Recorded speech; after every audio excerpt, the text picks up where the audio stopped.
Alright, so this is a suggestion via a donation. The name of the video is When Pirates Attack a Luxury Cruise Ship, This is How They Defend. Guys, I'm not sure luxury cruise ships are in areas, in general, that are like pirate infested. Guys, but either way, let's go and see. Let's check it out. Well, I guess a pirate can be kind of anyone, but let's just get it. Hey there! From the Noctis channel. Welcome back to the Noctis on YouTube. For many people, dreaming of sailing on a big and luxurious cruise ship has been a lifelong dream. Cruising across the blue oceans with unmatched levels of luxury and comfort has attracted a large number of tourists. These giants are often called floating cities because they offer facilities such as restaurants and bars, Broadway shows, casinos, swimming pools, and a variety of attractions on deck. These ships, which can accommodate up to 6,000 people, offer a variety of travel routes, allowing passengers to explore a variety of exciting destinations around the world. Cruise ships are known to be very safe, even safer than planes, trains, or cars. However, this safety does not mean that ships are free from potential risks during the voyage. There are times when a ship may face various challenges during a voyage on the open. Bro, listen, your music is amazing. It's distracting me. All right? But it's amazing. I mean, great choice here. Star Spangled Banner. I mean, what's better than that? Nothing.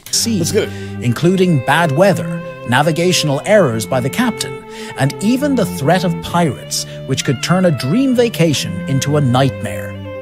The Anthem of the Sea. Yes. Oh, they're trying. One of the dangers often faced by civilian ships is pirate attacks. Pirates usually target ships carrying valuable goods, such as cargo, tankers, or passenger ships. Pirates are often armed. Yeah, guys, but how many cruises have they actually gone after?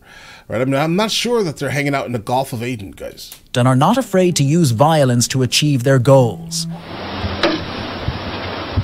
One area that is known for pirate activity is the Gulf of Aden, which lies between Yemen and Somalia. Yeah, but how many cruises are even venturing out there? Think about that for a second. Would you take a cruise? I'm going to take a cruise to Yemen. Bro, why? Man, I'm going to take a cruise to Somalia so I can get malaria. Bro, why would I do that? Right? But all right, let's get it. The Gulf of Aden is an important shipping route that connects the Red Sea to the Indian Ocean. But I would say though, guys, really quickly, based off of this area here, Dar es Salaam, solid. It's like the New York of East Africa. It's massive, guys. Right? It's completely crazy.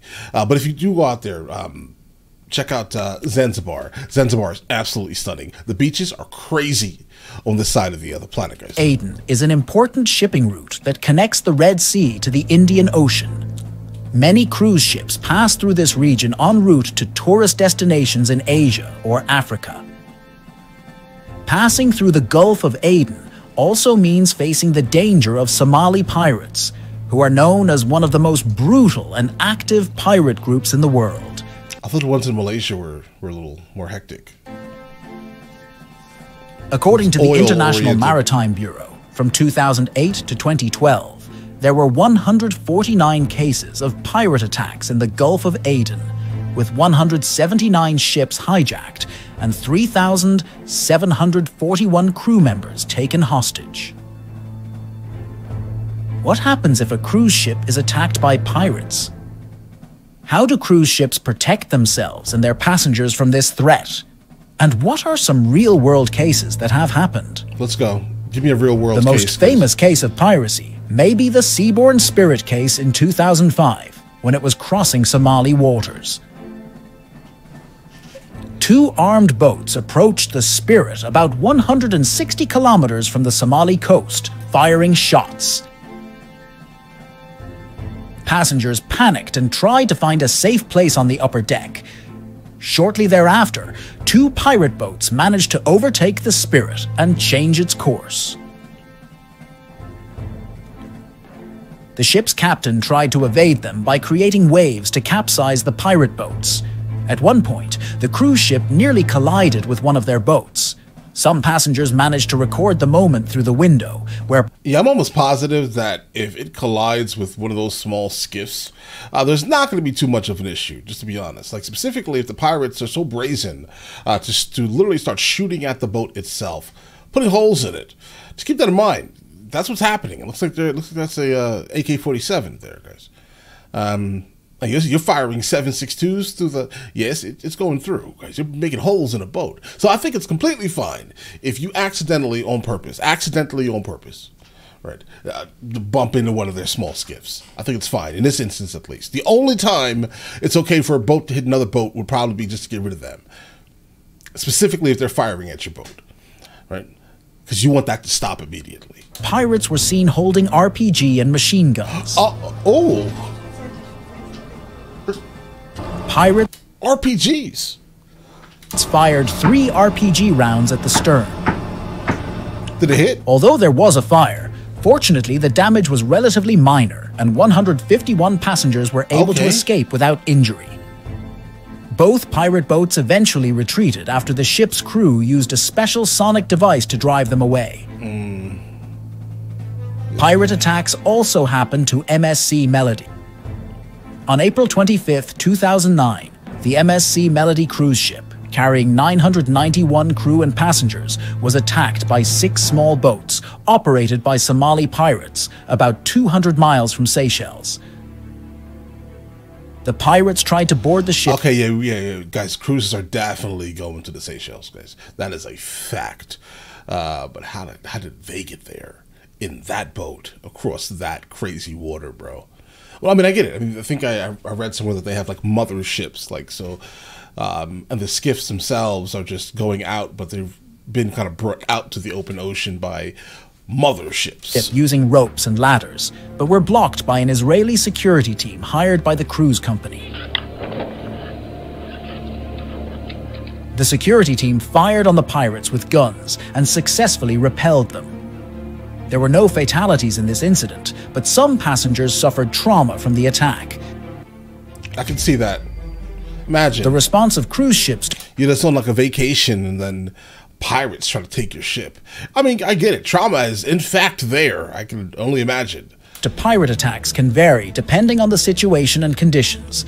Some ships are equipped with sophisticated security equipment and systems to minimize the risk of pirate attacks, such as using early detection and warning systems. Cruise ships are equipped with radar, sonar, cameras, and other communication devices to detect suspicious ships or boats in their vicinity. If there is an indication of a threat, the cruise ship will issue a warning to crew and passengers to prepare and take preventive measures. Another anticipation is changing routes or speeds. If there is a possibility of a pirate attack, the cruise ship will change course or speed to avoid contact with the ship or boat.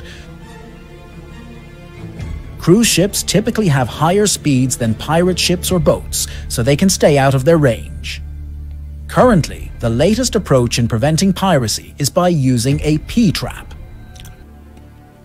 A what? This is a tool developed by maritime security experts, considered more effective than just attempting to scare them away.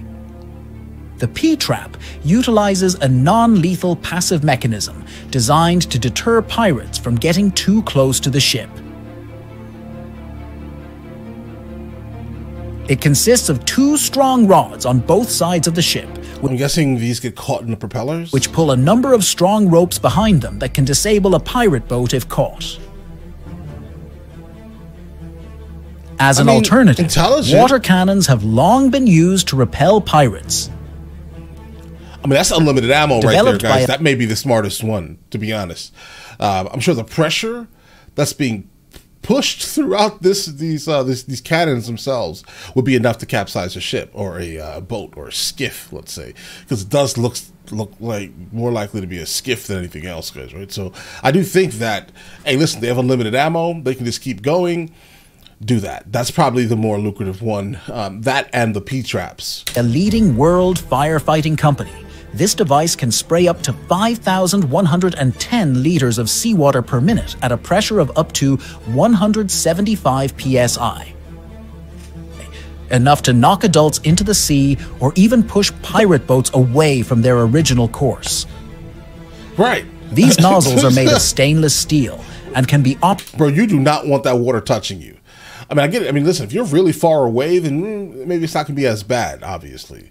Right? But if you're right close, if you're close up onto where the nozzle is, oh yeah, you're done, bro. That's going to put that may put a hole through you, bro. Operated remotely or set to operate automatically, which is crucial considering that modern pirates often use weapons to shoot at ships, which can cause injury or death if they get too close. The capacity of these water cannons is quite impressive, providing the crew with the opportunity to drive away pirates before they can approach any closer. Although its effectiveness is often debated, field tests have shown that water cannons are a valid maritime security tool. All right. To be honest, guys, I'm more in the camp of like putting mounted M249s or something on like every single. I mean, I get it. It's an old gun, guys, but put one of those on there, right? I mean, a couple of them on multiple angles, and then have someone that can man it, and then yeah, we're good. I'm telling you. It can not only spray water on individuals and boats, but can also be used to flood boats and make it difficult for them to maneuver. Yeah, but then because you're a captain, you're going to have to save their life, right? It's not the rule. That's a law of the sea, right? I mean, if you sink them, you're going to have to offer aid. So maybe don't sink them, because let them stay out there. Cruise ships also have several non-lethal defense tools that can be used to deter or incapacitate pirates without killing them. Some of these include the LRAD, Long-Range Acoustic Device, a device that emits high-frequency loud noises that can cause headaches, nausea, and hearing impairment in those who hear it. What you might hear. Guys, you remember, what was it, one of those cartoons, guys. I don't know. It's an adult cartoon. It's like the brown noise. They should. Was it Family Guy? Maybe Family Guy. Potentially. I don't know. The brown note, right? Where you. No, maybe it was South Park. Doesn't matter in this instance. The brown note. We need to find that, create that, and make everyone defecate on themselves. They'll stop, bro. I'm telling you.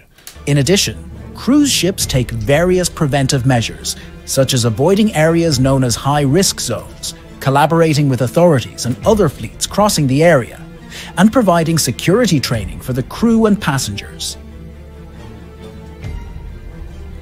Some cruise ships even employ armed security to combat pirates if the situation demands Definitely South Park. it.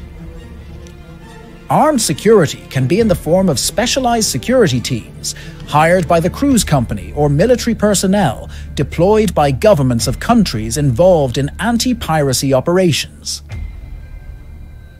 Armed security personnel are typically equipped with firearms, such as pistols, rifles, or machine guns, which can be used to shoot or threaten pirates.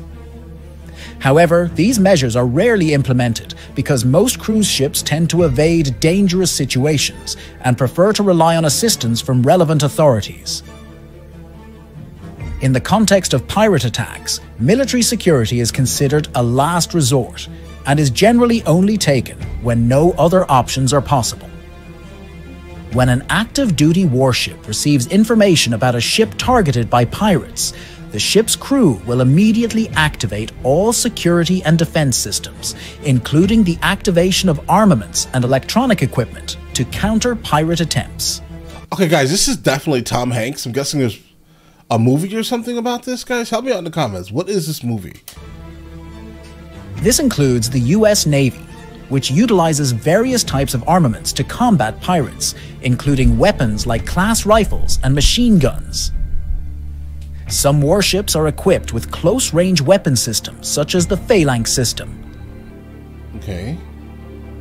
This weapon utilizes tracking radar to automatically detect, track, and engage obliterate approaching targets until the target is neutralized before it gets close to the ship. If the pirates are heavily armed and refuse to surrender, the Navy has the option to use more advanced technology, such as the Aegis combat system. This system is an advanced command and control center that uses high-powered computers and radar to monitor and direct weapons in an effort to eliminate enemy threats. The actions taken by warships depend on the specific details of the pirate attack incident, as well as compliance with existing international regulations and laws. The top priority in situations like these is the safety of human lives and the security of the ship, with all actions taken consistently based on this consideration. Okay. After successfully apprehending pirates, they will be processed in accordance with international law and the laws of the relevant country. All right, I think I got some information here. Rule number 1, try to stay away from cruise ships. Guys, I'll tell you this honestly. If someone gets sick on your cruise ship, and it's contagious, all of you guys are going to get sick, and that's nasty. All right, I'm just going to go ahead and point that out. I've been running from cruise ships for my entire life, I'm telling you. They're like, oh, we're going to have a party. Let's all, buy a ticket on this cruise ship at the same time. Let's go travel the world or something on a cruise. No, bro, I have no interest. Do you see all that water? Like, what happens if there's a storm and the ship has to go through the storm? Have you seen these images? That's a no for me, bro. I mean, I have no problem with shallow water. I mean, when I mean shallow, I mean 2 feet. All right, I have no problem with that because the water cannot come above my knees. If they do, we have a problem. Okay, well, how about this? They can't come above. They shouldn't be above my knees. Okay, and I'll be fine with that generally. I just don't like deep water. Deep water is not a good thing for me, bro. All right, I know how deep the ocean is. That's a no for me, bro. Okay, I'm going to point that out. All right, but now listen, you guys all have an absolutely amazing day. Enjoy your day thoroughly.